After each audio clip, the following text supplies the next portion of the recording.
अगर मैं दोस्तों आपसे कहूं कि आप जिस पेट्रोल से रोज अपनी गाड़ी चला रहे हैं उसमें 20% एथेनॉल मिला हुआ है, लेकिन उसकी कीमत 1 रुपए भी कम नहीं हुई, तो क्या आपके मन में सवाल नहीं उठेगा?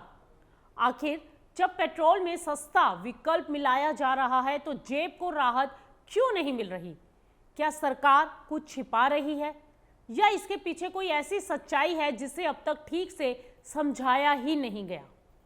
दरअसल एथेनॉल पिछले कुछ सालों में ये शब्द सिर्फ किसानों या तेल कंपनियों तक सीमित नहीं रहा, बल्कि अब हर वाहन चालक की चर्चा का हिस्सा बन चुका है।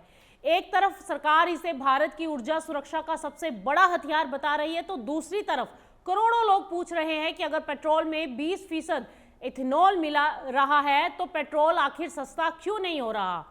ये सवाल बिल्कुल जायज भी है, लेकिन इसका जवाब आपको पेट्रोल पंप पर नहीं बल्कि भारत की पूरी ऊर्जा नीति और कृषि अर्थव्यवस्था में छिपा हुआ मिलेगा। सबसे पहले समझते हैं कि ये एथेनॉल चीज क्या है। दरअसल एथेनॉल गन्ने, मक्का, टूटे चावल और दूसरे कृषि उपज से बनने वाला बायोफ्यूल है। सरकार का ये लक्ष्य है कि पेट्रोल में 20% तक इथेनॉल को मिलाकर विदेशी कच्चे तेल पर भारत की निर्भरता कम कर ली जाए। लेकिन यही सबसे बड़ा भ्रम पैदा होता है। अक्सर लोगों को लगता है कि जब पेट्रोल में इथेनॉल मिलाया जा रहा है तो पेट्रोल की कीमत भी कम हो जानी चाहिए, लेकिन हकीकत इससे अलग है। सरकार के अनुसार मक्के से बनने वाले एथेनॉल की खरीद कीमत टैक्स और लॉजिस्टिक्स से पहले करीब 71 रुपये 86 पैसे प्रति लीटर है, यानी कि सरकार किसानों को अच्छी कीमत देकर एथेनॉल ले रही है।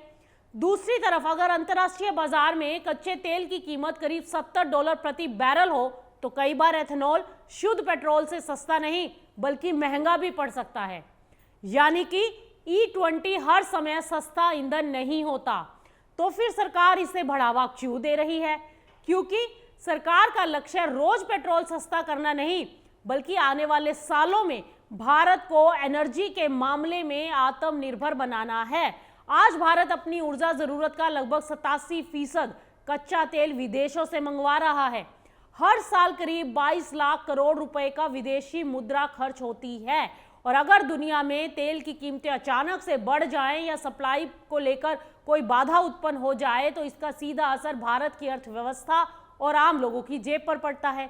इसीलिए सरकार ये कहती है कि एथेनॉल ब्लेंडिंग का सबसे बड़ा फायदा पेट्रोल की कीमत घटाना नहीं बल्कि आयाती तेल पर डिपेंडेंसी कम करना है।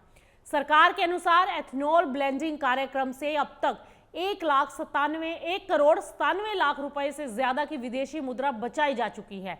लगभग 316 लाख मीट्रिक टन कच्चे तेल का आयात कम हुआ है। 952 लाख मीट्रिक टन CO2 उत्सर्जन में कमी आई है और किसानों को 1 करोड़ 66 लाख रुपए से ज्यादा का भुगतान किया गया है। यानी ये सिर्फ ईंधन की नहीं बल्कि किसानों की आय, ऊर्जा सुरक्षा, विदेशी मुद्रा की बचत और पर्यावरण, इन चारों की एक कहानी है। लेकिन विवाद सिर्फ कीमत का नहीं, लोगों के मन में एक और बड़ा सवाल है, क्या E20 पेट्रोल से गाड़ी का इंजन खराब हो सकता है? क्या रबड़ पार्ट्स खराब होंगे? क्या पुरानी गाड़ियों को नुकसान होगा? सरकार इन आशंकाओं को गलत जानकारी बता रही है।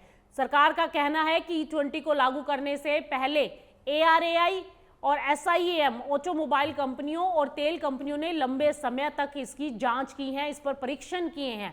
अगर सुरक्षा को लेकर कोई गंभीर खतरा होता तो वाहन निर्माता कंपनियां इसे कभी मंजूरी नहीं देती। सरकार इंडस्ट्री के अनुभव का भी हवाला दे रही है।